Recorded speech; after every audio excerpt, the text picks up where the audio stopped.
Hello viewers, good morning. আজকে specially হবে chicken রান্না। তো আমি ভাবলাম আমি কাউকে বানাতে দেব না, আমি আমার স্টাইলে আমার পছন্দ মতো আমি চিকেন বানাবো আজকে। তো সেজন্য সবাইকে সরিয়ে দিয়েছি, আমি বানাবো সেজন্য। তো তোমাদের কার কার ভালো লাগে, নিশ্চয়ই সবারই পছন্দ এমন একটা জিনিস, মানে চিকেন। আমার তো ভীষণই পছন্দ ধরতে গেলে। তো আমি ভীষণ ভালোবাসি চিকেন খেতে। আর চিকেন হলে পরে আমার সেরকম বেশি কিছু একটা লাগে না। তো চলো আজকে বানানোর জন্য তোমাদেরকে দেখাচ্ছি আমি কেমন করে বানাবো। তো প্রথমে চিকেন এখানে ধুয়ে পরিষ্কার করে কেটে রেখে দেওয়া হয়েছে। তারপরে আছে মাছ, এটা মার জন্য, কারণ মা চিকেন খায় না। তো তারপরে ধুয়ে পরিষ্কার করে এখানে একটু ম্যারিনেট করে রাখবো। মানে আজকে একটু ভাবলাম যে সব সময় তো একই পদ্ধতিতে রান্না করা হয়, তো আজকে একটু অন্যরকম করে ট্রাই করি। তো এখানে আদা রসুন আর শুধু আদা রসুনের পেস্ট আছে, এখানে দিয়ে দিয়েছি। হ্যাঁ, তারপরে সামান্য পরিমাণে এখানে জিরে গুঁড়ো, তারপরে হলুদ গুঁড়ো, একটু সামান্য পরিমাণে তেল। তো হালকা হালকা করে দিয়ে এটা একটু ম্যারিনেট করে রেখে দেওয়া হয়েছে। মানে এটা 10 মিনিট রেখে দিব ম্যারিনেট করে। অবশ্য আমি সবসময় ম্যারিনেট করি না, আমি এমনিতেই চিকেন বানাতে বেশি পছন্দ করি। তো ম্যারিনেট করে রাখলে চিকেনটা একটু বেশি টেস্ট হয়, এটা তো সবাই জানা আছে, সকলেই জানা আছে। তো আজকে ভাবলাম আজকে এরকম করে বানাই তো কেমন হয়। তো আমি একটু ট্রাই করলাম এমন করে বানানোর জন্য। তো এখানে বুনো ম্যারিনেট করে দিয়েছে আমাকে। তারপরে আমি খালি বানাবো, মানে আমার কোনো এসে কাজ নেই। তো এখানে লঙ্কার পেস্ট আছে, শুকনো লঙ্কার পেস্ট সামান্য পরিমাণে, এখানে শুকনো লঙ্কার পেস্ট দিয়ে দিব, ম্যারিনেট করে রেখে দেব। আর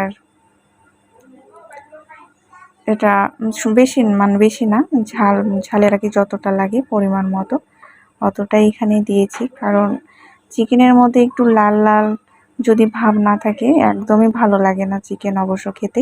কাঁচা লঙ্কা দিয়েও টেস্ট আছে, কিন্তু ওটা দেখতে কেমন জানি লাগে, তো সেজন্য আমাদের সবারই পছন্দ শুকনো লঙ্কা। তো এখানে পেঁয়াজ কুচি করার আছে, আর এখানে আছে তেজপাতা। তারপরে সামান্য পরিমাণে আমি এখানে তেল দিয়েছি। আমি প্রথমে তেল দিই না, আমি লাস্টে বেশি করে তেল দিই। তো প্রথমে আমি পেঁয়াজগুলো দিয়ে দিলাম। পেঁয়াজগুলো দিয়ে দেওয়ার পরে এখানে ভালো করে ব্রাউন কালারের ভেজে নিতে হবে। আর এখানে আছে ম্যারিনেট করা চিকেন। তো সবসময় তো আমরা রাতেই চিকেন খাই, তো আজকে দিনের বেলায় চিকেন আনছি খাই।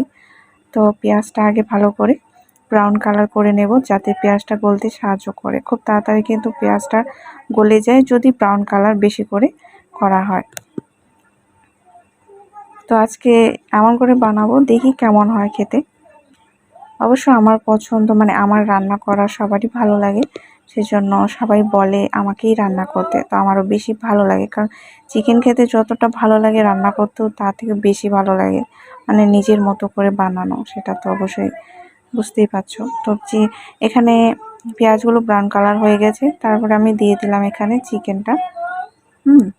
তো এখানে হলুদ গুঁড়ো আর স্বাদ মতো লবণ দিয়ে দিব।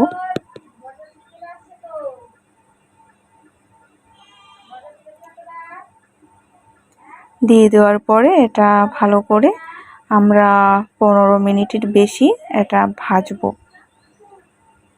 মানে অনেকক্ষণ ধরে ভাজবো, যাতে পেঁয়াজগুলো আরো একটু ভালো করে গলে যায়। আর চিকেনের লেগ পিস আমার ভাই খেতে বেশি পছন্দ করে, তো সেটা তো আমার ভাইয়ের জন্য।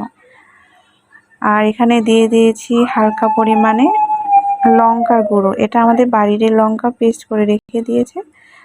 এটা কালারও হয়, এমনিতে আদা এক্সট্রা করে দিতে হয় না, এটাই হয়ে যাবে, একটু ঝালও হয়। তো আমি দিয়ে দিলাম এখানে। আর এখন আমি এটা ভেজে নেব, ভালো করে ভাজবো একটু হালকা আঁচে। তো বন্ধুরা, তোমাদেরকে বলে দিই যে আমরা সবসময় গ্যাসে রান্না করি না, কারণ গ্যাসের মধ্যে একটু বেশি করে টাইম লাগে। আর উনুনের মধ্যে বেশি টাইম লাগে না, উনুনে খুব তাড়াতাড়ি হয়ে যায়, কারণ কাঠের আগুন খুব তাড়াতাড়ি হয়ে যায়, কড়াইও খুব গরম হয়ে যায়, আর খেতেও কিন্তু ভারী মজা লাগে। তো এই দেখো, আস্তে আস্তে করে আমি মাংসটা এখানে ভাজতে দিয়েছি।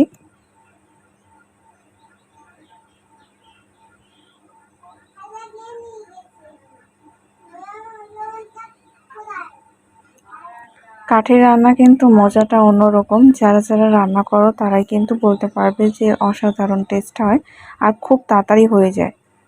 মানে একটু বেশি করে আঁচ দিলে খুব তাড়াতাড়ি হয়ে যায়। আর চিকেনটা আমি সামান্য পরিমাণে আগে একটু জল দিব। এই যে দেখো ভাজা মোটামুটি হয়ে গেছে চিকেনটা।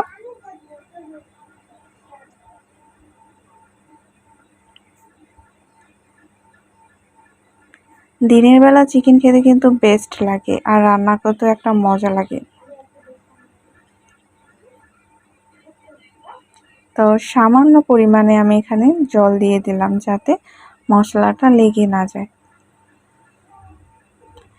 তোমরা ঠিক এইভাবেই রান্না করবে। আর আমি কেমন করে রান্না করলাম তোমরা কিন্তু বলবে।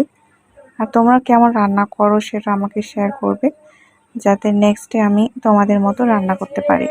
তো সামান্য পরিমাণে জল দিয়ে এখানে দিয়ে দিয়েছি আমি ঢাকনা, একটু ঢাকা দিয়ে দিয়েছি। আর যে দেখো কত মানে খুবই জ্বলতেছে এখানে প্রচুর পরিমাণে। তো এখানে অনেক গরম আছে, আমি কোনো কাঠ সার দিইনি, এখানে হালকা করে সেদ্ধ করব। আমরা গ্যাসের মধ্যেও রান্না করি, তবে উনুনে তাড়াতাড়ি হয়ে যায়, সেজন্য খুব ভালো। তো আমি ঢাকনা তুলে দেখলাম যে জলটা কমে গেছে, আর একটু সামান্য আঁচ দিলে এটা জলটা সেদ্ধ হয়ে যাবে ভালো মতো করে। আর চিকেন একটু সেদ্ধটাই ভালো লাগে।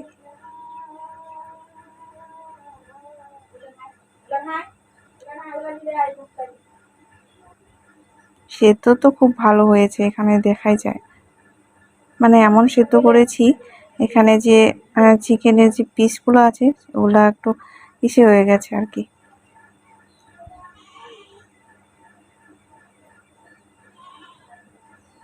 আর সেদ্ধ না হলেও ভালো লাগে না। আচ্ছা বলো তো বন্ধুরা, চিকেনের লেগ পিস মানে খেতে কে কে পছন্দ করো? আমার তো হেভি লাগে, সেজন্য নিয়ে আসে ভাই চিকেনের লেগ পিস। ওটার মধ্যে খাওয়াটা মজাটাই অন্যরকম থাকে ওটা। তোমাদের কার কার ভালো লাগে জানি না। তো এটা সুন্দর করে আমরা কষিয়ে নেব। তো প্রথমে আমি বেশি তেল দিইনি, তো এখন আমি দিব, কারণ এটা সরিষার তেল না। সরিষার তেল যদি লাস্টে দেওয়া হয় তাহলে কিন্তু একটু সেন্টটা থেকে যায়, আর ওটা আমাকে ভালো লাগে না। তো আমি এখানে সাদা তেলটাই ব্যবহার করব। তো ওটা বেশি ভাজতে হয় না, ওটা কোনো এক্সট্রা করে সেন্টও হয় না, তো আমাকে ভালো লাগে আর কি। তো তেলটা এখানে ছেড়ে দিয়েছে, যে দেখতে পাচ্ছ সুন্দর একটা কালার হয়েছে, আর ভাজাও মোটামুটি হয়ে গেছে। তো এমন করে খেতেও ভালো লাগে, যদি ডাল হয় তাহলে এমন করেই ভালো লাগে খেতে।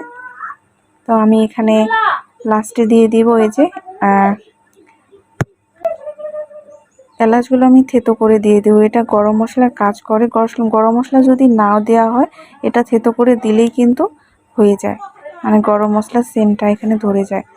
তো হয়ে গেছে, আমি ওটা দেওয়ার পরে বাস 5 মিনিট রেখে তুলে নিয়েছি। আর দেখো সুন্দর একটা কালার হয়েছে। তোমরা দেখে বলো তো বন্ধুরা কেমন বানিয়েছি, সুন্দর হয়েছে কিনা। আর খেতে তো মনে হয় নিশ্চয়ই ভালো হবে। তো তোমাদেরকে ভালো লাগলে অবশ্যই কিন্তু কমেন্টে জানাবে। আর আমার ভিডিওটা যদি ভালো লাগে তাহলে শেয়ার করতে একদমই ভুলো না। তোমাদের জন্য আবার নিয়ে আসবো এরকমই একটা দারুণ দারুণ রেসিপি। ওকে বন্ধুরা, তো তোমরা ভালো থেকো, সুস্থ থেকো, আর চিকেন খেতে একদম ভুলো না আমার মতো। তো এখানেই রাখছি বন্ধুরা, টাটা।